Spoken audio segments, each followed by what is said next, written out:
Welcome to Chats with Changemakers, the North East podcast for people who want to make the world a better place. Hello and welcome to Chats with Changemakers. I'm your host, Kate Duffy. This series is sponsored by the Level 2 in Starting and Developing a Social Enterprise, a practical course for changemakers ready to start strong or go back to basics and build better foundations. Check out the links to find a course near you. In this episode, I'm joined by Catherine Marchant, charity leader, consultant, and CEO of Impact Family Services. Today, we'll be talking about Impact Family Services, who support adults, children, and young people who have been affected by domestic abuse in South Tyneside. So there's a trigger warning with this interview, as we will be talking about domestic abuse. If you're not in the right place to listen to this, feel free to pick another episode with another brilliant Northeast changemaker. Otherwise, let's hear from Catherine. Hi, Catherine. How are you today? Great, Kate. Lovely to see you. Lovely to meet you. And thank you for inviting me onto your podcast. Yeah, I'm really looking forward to this and learning more about the amazing work that you do. So in traditional style for Chats with Changemakers, let's jump straight into all about you. Like what made you wake up one morning and think, I want to make a difference in the world? So my journey into this wasn't a straightforward one, actually. And I didn't sort of have that wake up in the morning moment. I've always been a people person, and if I go back to school and the careers I wanted to do was all about helping people. So I'd been through I want to be an air hostess, I want to be a translator, and then I wanted to join the police force. And I actually took all the exams and passed to go in the police force.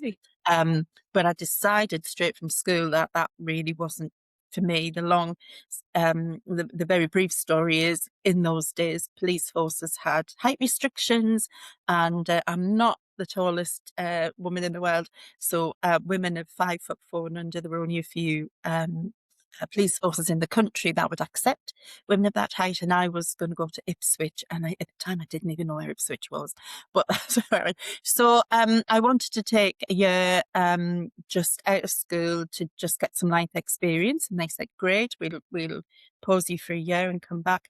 And so I took a job in the civil service just to have a job and just to get that experience. But I got a bit comfortable in the civil service, I have to say, and eventually didn't join the police force. But after a few years, I did decide that I could do better than I was at the civil service. So I decided to go out on secondment and go out for a year, get lots of skills, come back and be promoted in the civil service. I was in that mindset then, but I was seconded. I really wanted this secondment to an organisation that was supporting a charity.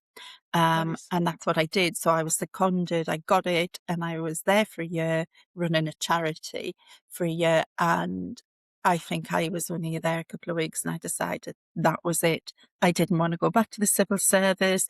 I was meeting people, I was dealing with businesses, I was working with schools, and just seeing some really great stuff. And that was the moment that said to me, yeah, this is where I want to be. So I didn't go back to the civil service. I stayed in the sector, and I've been there ever since. So that was almost 31 years ago. And I loved it, and I've always loved it. And it's difficult, it's emotional, it's frustrating, but ultimately we're doing good all the time, and that's the motivation. I love that. So tell us the story then of from that moment to launching your own organisation. Like, how did that happen? How are you now running an organisation? So I'd been in the sector working in charities for a long time.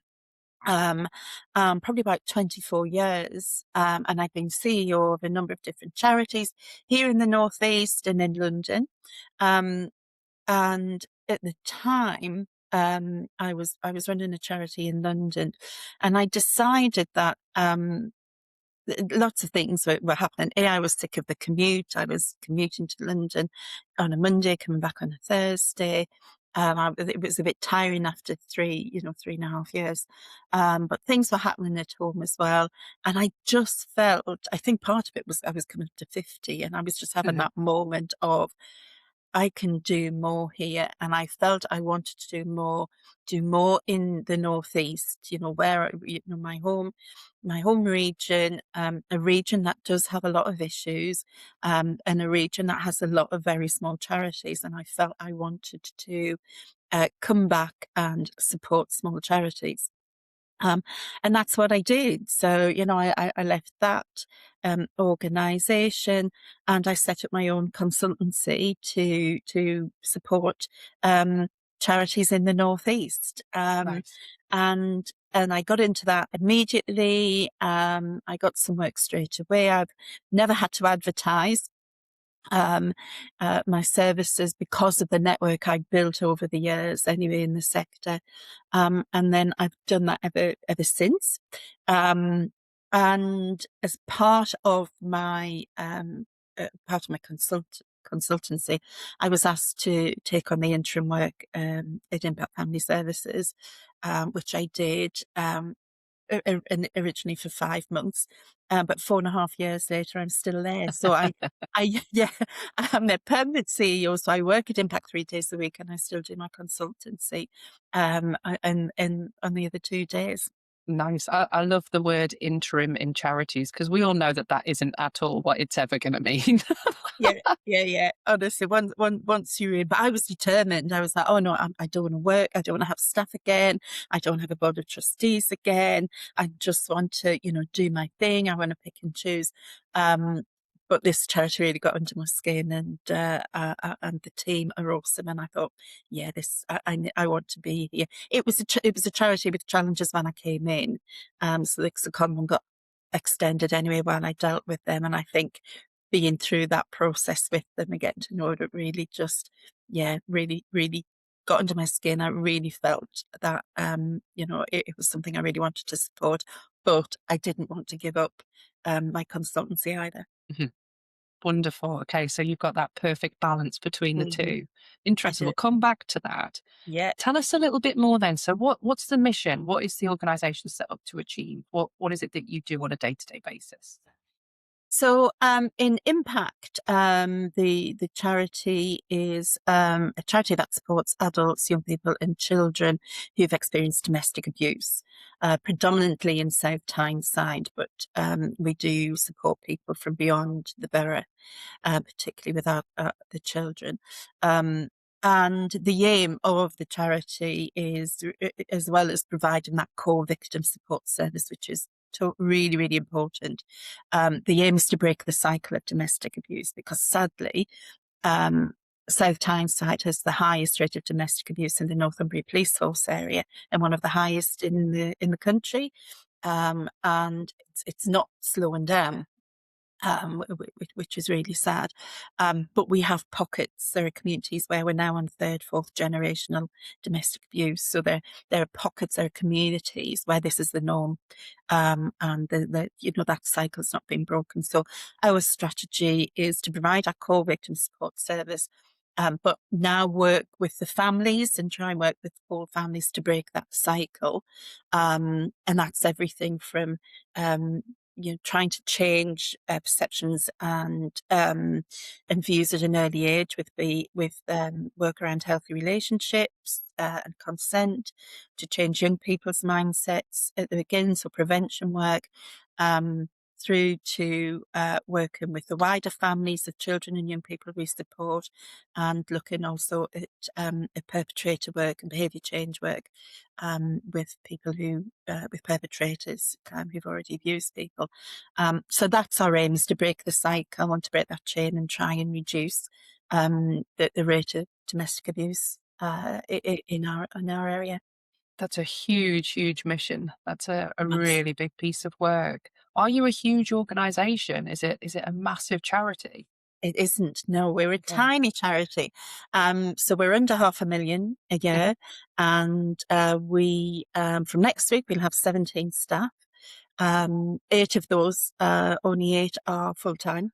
Mhm. So the rest are part-time. But with the team, a lot of the team have been with us for quite a long time, quite a while, and they just want to do as much as they can for the people they work with. So we have a program for 4 to 11-year-olds, Safe Hands, which we use art as a way of helping those young people come to terms with their experiences, their emotions, and their feelings, which is amazing. We have 2 members of staff working with 12 to 18-year-olds, mainly out in the community, in schools and things. Very we get a lot of complex issues with those young people.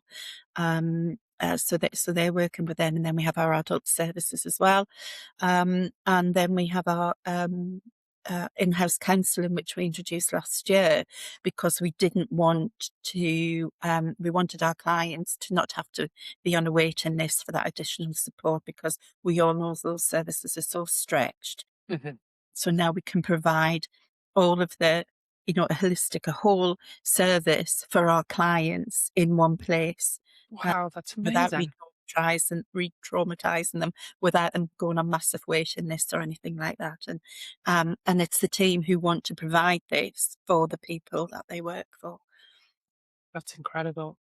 And Yeah. how does it work then from almost an operational perspective, I guess? So how are you guys funded? Is it predominantly grant funded? Are you a statutory service? Like, because this No, is such important work.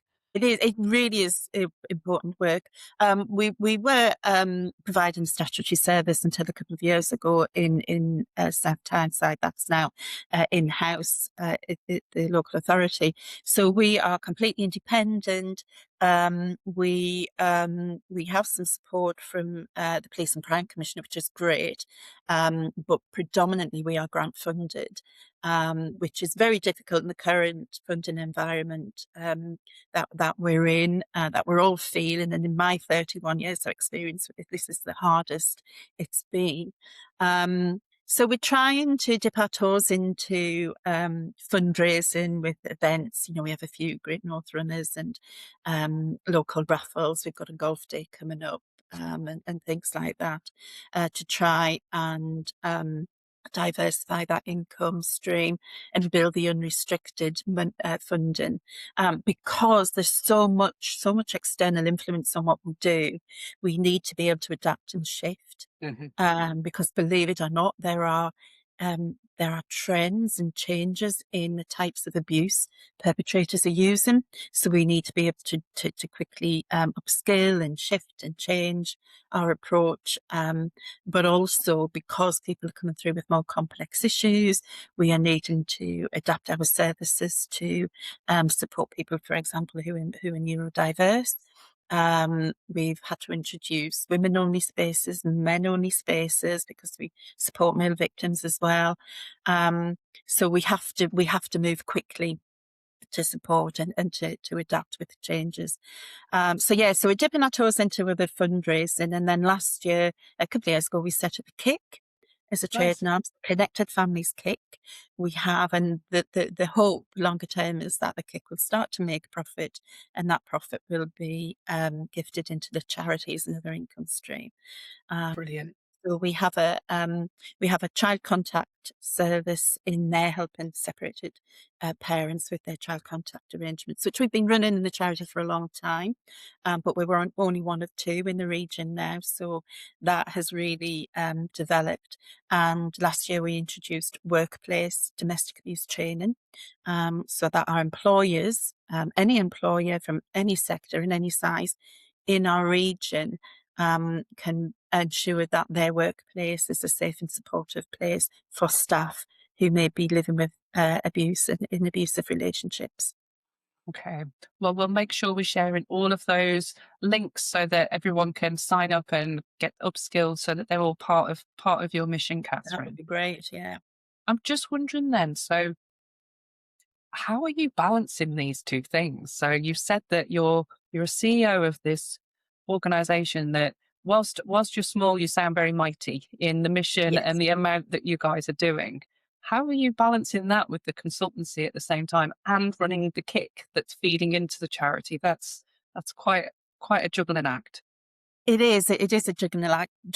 But the desire to want this, it was my decision. So the trustees of Impact were very happy for me to work the 3 days in the charity.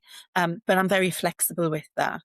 So what I do, I just my diary changes to the needs of the charity and the needs of my consultancy. And the good thing with the consultancy is I do pick the organisations that I really want to work with and can support. Um, and I get a few repeat customers, which Mhm. is great. So it's good. And when you're doing the consultancy, there's some of the work, prepping for some of this and the administration of it. I can do that on an evening or on a weekend, and I don't mind. I don't mind that. But I am just being as flexible as I can be for both sides, for my own. Um, Organisation, my own company, and for the charity, and it just works. Mhm. It just works that way, because it's nothing can be static. And in the charity, I can't say I'm only going to work, Monday, Tuesday, Wednesday, because things happen, Mhm. and I have to be available. I need to, whether it's networking, whether it's meeting with funders, meeting deadlines. So it's just flexible.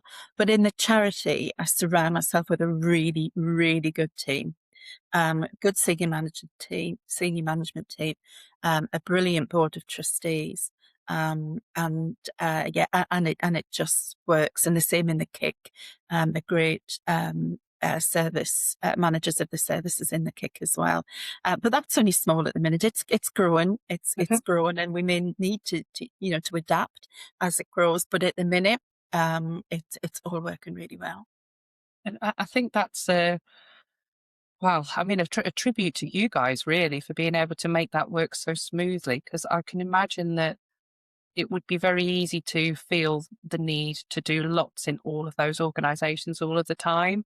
But the fact that you're saying that it just works, Mhm. I think sounds absolutely wonderful. Sounds like you've nailed that balance. So tell us then a little bit about the wisdom that you've learned along your journey so far, because it sounds like everything's pretty good, pretty steady. Are there any challenges that you've had to overcome? But there are always challenges. I mean, whether I'm working in the charity or even in the consultancy, Mhm. working with charities, there's always lots of challenges.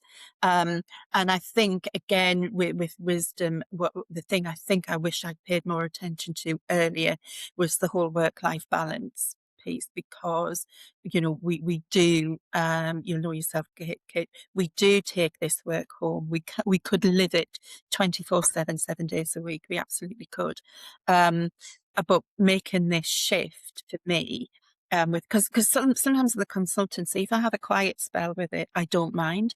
I take that and I use that for me as well. So I do get that really good balance. And I wish I'd done that earlier. I wish I'd paid attention to that earlier. And I think some of that for me is about listening to yourself.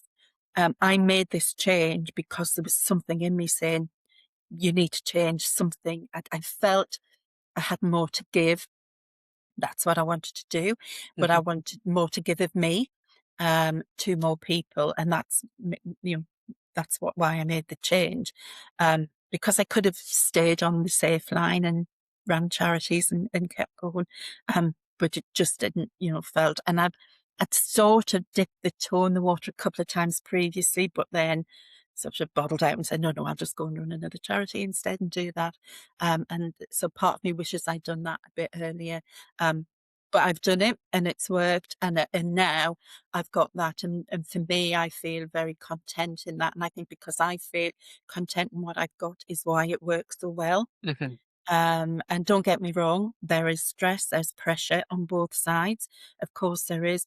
But as I say, because I've got that balance and because it's what feels right for me and what I wanted to do, that's why I think I cope better with it. So listen to yourself. And if if your inner self is telling you to make a change or to do something, then you've got to do it. You've got to scratch that itch, give it a go. Mhm. I love that. Thank you so much, Catherine. No So, problem. the final section then of our interview today is bit of a call to action. Hopefully, we're going to have loads of change makers listening to this brilliant podcast. And I would love for them to know what they can do practically now to go away and support you in your mission, to support the charitable organisation you work for, or even how to connect with you from a consultancy perspective. So give us your sales pitch. How can we Okay, support you? so there's lots of ways. So for the charity for Impact Family Services, there are lots of ways. The simplest ways really are to follow us on our social media and to comment and like our posts and help us get that traction. We're all about wanting to be heard because Mhm. this awful societal issue that we have. We need to remove the stigma. We need to talk about it. We need to acknowledge it's here for a lot of people. 1 in 3 women, 1 in 5 men. That's a lot of the population. So please follow us on our social medias, all of our channels. That would be great. But other opportunities. Every year, we give out, I can't tell you how much toiletries we give out to our clients. So a lot, particularly women, but not just the women, come to us and their financial abuse is prevalent in most cases, and they have very little access to money, if any. So we give out tons and tons of toiletries, and particularly feminine hygiene products. So we can accept donations of them for anybody if anybody wants to donate unused, obviously. Any toiletries would be greatly accepted. Every year we have a Christmas drive for presents for children from babies up to 17, for these families who've fled, particularly those who've fled the abusive relationships and have very little. So donations of those. And yeah, we have Great North Runners. We don't have many, but if anybody wants to run the Great North Run for us, or any challenge, do any challenge for us, please do that. Um, so yeah, anything like that for the charity is great, as well as anybody who just wants to donate money. If you're a grant funder or even a member of the public who wants to give, every penny, we make sure that as much of our money as possible goes to the front line as possible. We're very lean behind the scenes, so that we can put everything to the front. I think the other thing, the other donations we use a lot of is art and crafts for the work we do with children in particular, although we are just about to launch our own art club as well for anybody, because it seems to be a very therapeutic way for people to heal. So yeah, so that's it for employers. Please look at our training for your staff. Domestic abuse costs business money on the bottom line, as well as the moral obligation and your obligation as an employer to look after your staff and have work as a safe place. You need to make sure that your staff are supported. 1 in 6 of your staff are likely to experience domestic abuse in their lifetime, and probably 8% of your workforce right now will be experiencing domestic abuse. You My might say goodness. they aren't, but are they? Do you know that? Because do they feel comfortable enough to talk to you about it? So please look at that. For that. For me, Jenny, you can just drop me an email either at the charity or on LinkedIn or anywhere. And if you want consultancy, I'm open to having a good hour conversation with somebody first, to see what it is they want. More than happy to help, particularly anything around strategy development, around governance, fundraising strategies. I don't do a lot of fundraising for anybody else now because we've got enough to raise for our own charity. But in terms of strategies, I'm happy to do that. So yeah, more than happy to speak to anybody. Wonderful. Well, thank you so much, Catherine. And as I say, we'll share all of those links. So for everyone listening to this, please do connect with Catherine. But we'll catch up with you next time, Catherine. Super. Thanks ever so much, Kate. I've really enjoyed speaking to you. Impact Family Services may be considered a small charity, but its mission is huge, supporting people affected by domestic abuse whilst also working to break the cycle for future generations. I loved Catherine's really clear understanding of the link between their ability to respond to need and their access to self generated money. I think this is a shift that we've been seeing for a while in charitable organisations where grants are becoming more tricky and they can restrict our flexibility in how we approach our interventions. There are, of course, going to be challenges with any new income generation, but I really like how they've set it up. So, as a wholly owned trading subsidiary to conduct this income generating piece of work, which ultimately protects the charity and its vital mission. So, I'm really looking forward to seeing how that grows going forwards. Catherine also reminded us about how important it is to listen to ourselves. Her journey shows that sometimes making change is about recognizing when something no longer fits and then being really brave to just shift direction. For Catherine, this was a new way of working that allows her now to give her best without losing herself in the process. So please do connect with Catherine and check out the links for Impact Family Services. Don't forget to subscribe and like our videos to help boost the reach of these amazing change makers. You can also join the free Northeast Changemakers community in the links below to connect with more wonderful people just like Catherine. Catch you next time. If you've been inspired by what you've heard today, come and join our free Northeast Changemakers community to meet like-minded people and start your journey to changing the world.